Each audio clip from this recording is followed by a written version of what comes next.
Peace is the path to the prosperity of a nation. Let peace reign. On the news this afternoon, River State government to provide buses for civil servants following petrol subsidy removal. Police arrest 20 suspects for drug-related crimes in Rivers State. Flood displaces residents of Boakani community in Kana, Rivers State. DSS, AGF says suspended CVN Governor Emefiele is a flight risk. And on the foreign scene, more than 40 women dead in prison riot in Honduras. My name is Jude Omamegbe, and this is the news.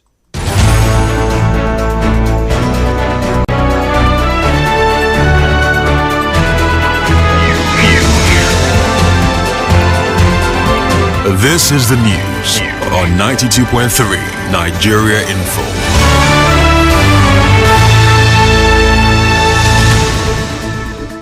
Good afternoon, and thank you for joining us. The River State government is making plans to provide free buses for civil servants. Governor Siminalayi Fubara said the gesture is to cushion the effect of the removal of petrol subsidy. Governor Fubara said this when the leadership of the Nigerian Labour Congress, NLC, in the state paid him a visit yesterday. We ensure that we provide the adequate security, the enabling environment for you to operate without any issue. Anything we need to do to make discharging your duty as a worker easy, we're doing that. We're working with the Minister of Transport to introduce some buses that can help in reducing the cost of your fare. Governor Fubara also said the government is also making efforts to improve the state secretariat, including fixing the elevator and providing water and electricity there. The governor also said payment of pensions and gratuities as well as promotion of civil servants are still ongoing. We are one of the states that have good practice of the new salary scale. We have not ended that. We also took up the issue of pension and gratuity.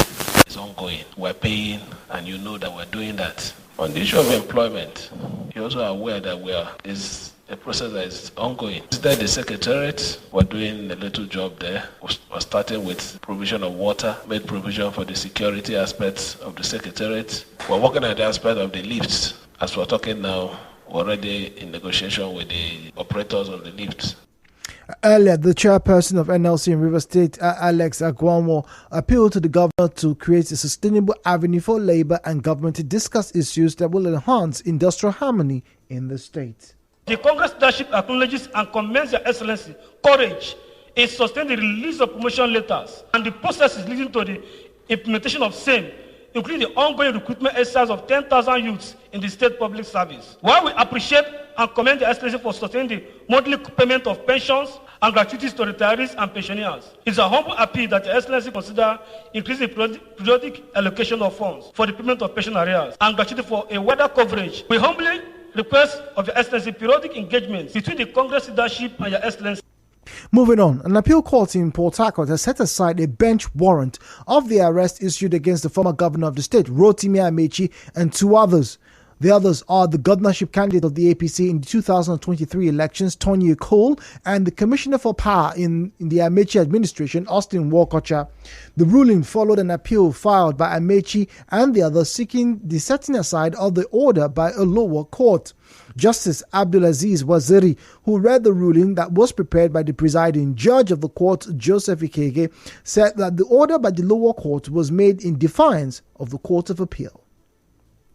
Away from that now, and the River State Police Command has confirmed that a woman identified as Marvelous, who is said to be the lover of the late Otobong Ebarba, who died in an alleged marathon sex last Friday, Mile 2, Dio, Port Harcourt City Local Government area, is now in custody.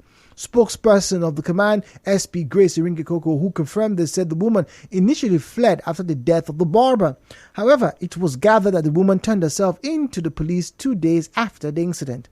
In the meantime, Vice Chairman, Center for Basic Rights Protection and Accountability Campaign, Jennifer Stephen, has urged the police to carry out investigation without stigmatizing the woman.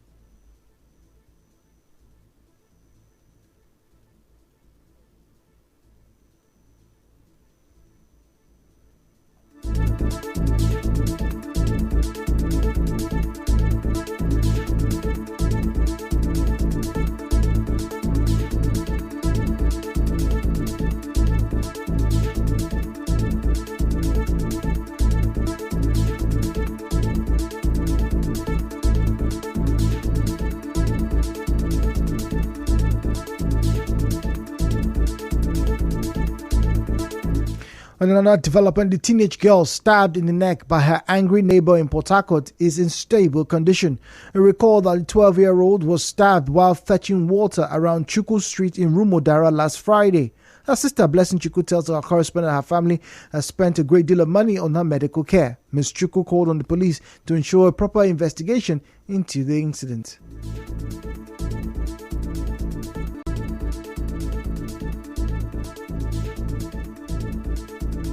The position of the case that I have transferred her to State CRD, and my sister, she's here at the hospital, and we have really spent a lot of money on her. We are not really happy on what happened. We are very sad on what happened. She's getting better.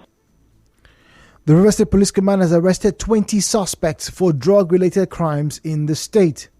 A statement by the command spokesperson SP Grace Iwingekoko said the operatives of Choba Division, in synergy with other security outfits, raided a black spot and made the arrest.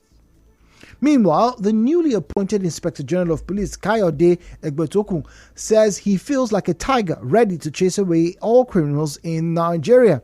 IG Egbetokun said this after his decoration with the highest police rank by the Vice President Kashim Shettima in Abuja. The new Chief of Police, who has resumed office today, replaces Usman Akali Baba, who was appointed as the IGP by former President Muhammadu Buhari in 2021. A security analyst, Charles Nkotaria, says Nigerians expect the new security chiefs to design plans that will completely address the insecurity in the country. Mr. Nkotaria said this at the media chat.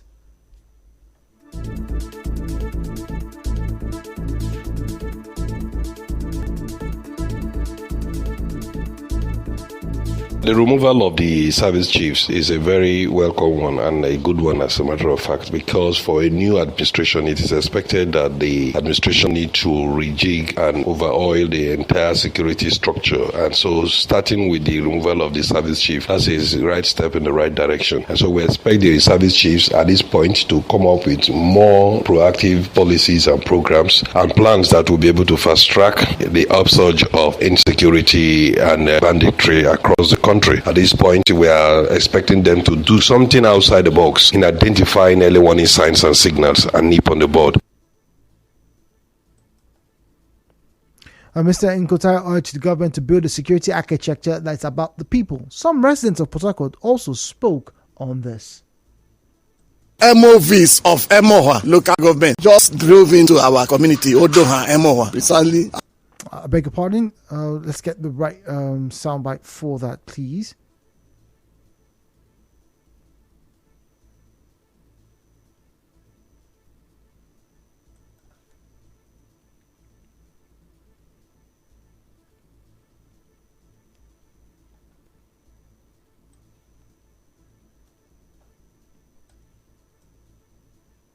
This is what they do once they get into office. No man would want to work with the persons that he feels is not comfortable with. This is a change that everybody in Nigeria have been yearning for. It's another loss to this new administration. We must commend him for taking this proactive step to rejig the security structure of this country. You're not supposed to change all those people then. This is Nigeria, like we have more than 250 something ethnic group, like you can at least pick from different, you don't really have to be tribalistic. But the fact that he's appointing and removing, there is no problem that like he has the power, it's his time. They should do their work. They should just do exactly what they are doing for. But in changing is good because, as a new president, you need to make choice. You need to recruit your own people. The people that he appoints, I believe that they move, they will work well more than the other government. In other news, the family of late Deborah Samuel have relocated to their permanent residence in Omokri, a community, Alu, in the Ikwe local government area of Rivers State. Correspondent Emeka Tuka paid a visit to their mini estate of 14 self-contained apartments yesterday and learned that they moved in the night before. It came after a viral media report that the family was facing harassment from their landlord over unpaid rent from last month.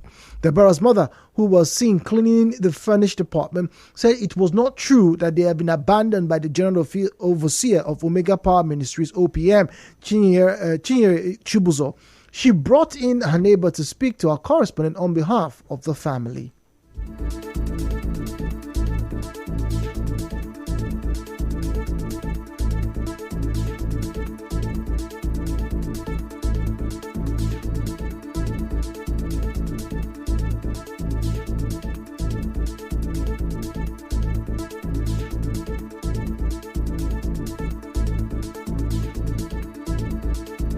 pastor decide say they will not pay for there again, then come and stay here. The other side rent expire. The pastor said they supposed to enter here, will be their own and not rent. He says it's too bad to collect rent here and go and pay rent. Say you don't want it like that. Why put them there for them come? Just to make them happy. Late Deborah's mother also said people have been carrying different kinds of propaganda against the family to discourage the general overseer of OPM from helping them. The neighbor, who is acting as the spokesperson, explained this further to our reporter.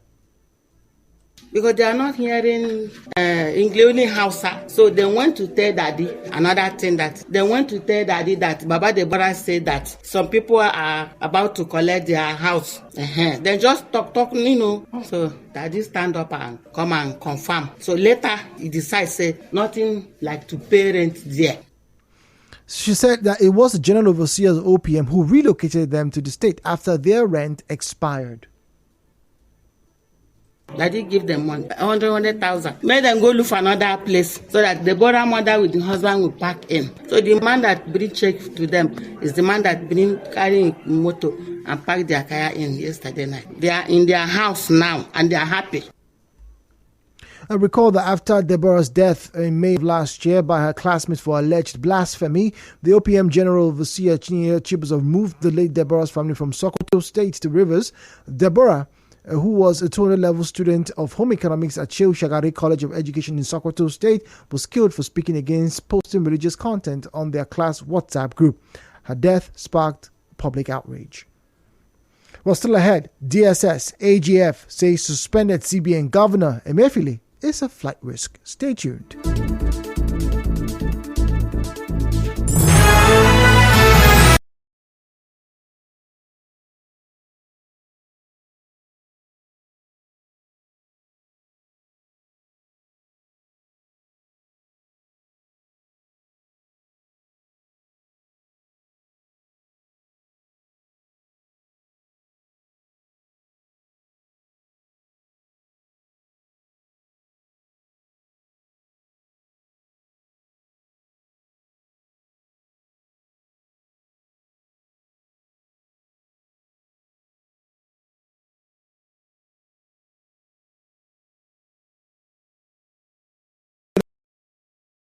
News right here on 92.3 Nigeria Info. My name is Jude Omamegbe.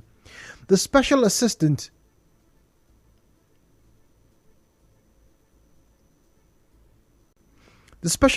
on public communication to Atiku Abubakar, Frank Shaibu, has advised former governor of Rivers State, Nyesom Wike, to reduce his alcohol intake after the former governor revealed that his liver and kidneys failed due to poisoning. In a statement yesterday, Mr. Shaibu said the former governor had always been open about his love for alcohol and said it was likely the former governor Wike had alcohol poisoning and not food poisoning. He advised the former governor to go for confession and not Thanksgiving due to his alleged malpractices in the election in Rivers State. Recall that the former governor Nyesom Wike said at a Thanksgiving on Sunday that he was poisoned at his party secretariat in 2018, which affected his kidney and liver. He said he was flown to Beirut for medical treatment but got healed whilst in the hospital. Almost 2 months after the Rivers State government commissioned the Rumokuta-Rumola flyover, some Port Harcourt residents say they have difficulties navigating around the flyover due to its structural design. They told our correspondent that putting signposts around the flyover would help road users find their way easily. Some residents recounted how they unknowingly took their routes while using the flyover. Some people from outside state, they enter. When you come to the place you don't know, at least with the signal you know your direction. So it's very, very important. That Rumokuta junction, the first time I lost, but being man where they use the road, I have to put the reverse and come back. If they put signpost for people not to know the route, for people that enter the state too, it will easy them to know the location where they go. Sometimes when people come, they will begin asking, where is the Rumokuta market? Some people, if they want to go to Wimby, they will enter this entrance, NTA road, thinking that this is Wimby, not knowing that there is the other side. Let them put signboard that will locate every junction. If somebody is going to Rumola or Rumokuta, they will put a signboard that will locate to Rumokuta. If somebody want to go to Wimpy, you put direction to Wimpy because signs will help people to understand where they are going than asking questions.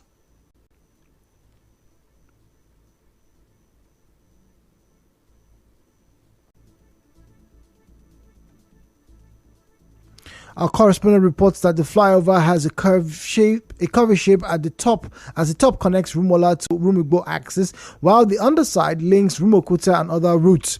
The flyover was the 12th one constructed during the Wike administration, and President Bola Tinubu officially opened it on March the 3rd, 2023. The Department of State Services has asked the Federal Capital Territory High Court not to grant bail to the suspended CBN Governor Godwin Emefiele, saying he will flee the country. Also, the Attorney General of the Federation supported the argument of the DSS, describing Emefiele as a flight risk. Recall that Mr. Emefiele is challenging his continued detention by the DSS, and they are not allowing him to see his family members and lawyers.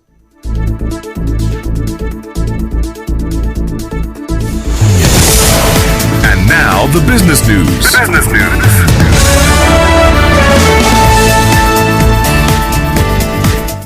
To business now, the Nigerian Extractive Industries Transparency Initiative, NEITI, says there is no credible data to know the daily consumption of petrol in Nigeria.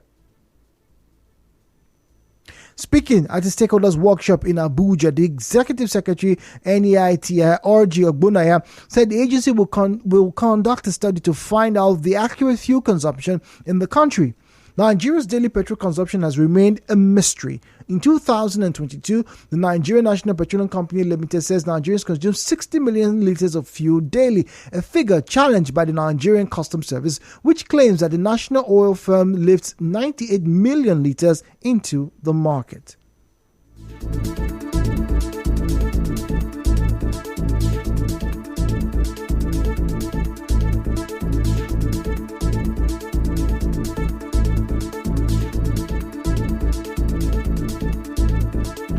In entertainment, reality TV star and media personality Elozonam says he prefers village girls over the ones from Lagos. In a recent interview, Elozonam described Lagos as a cesspool of interconnected relationships.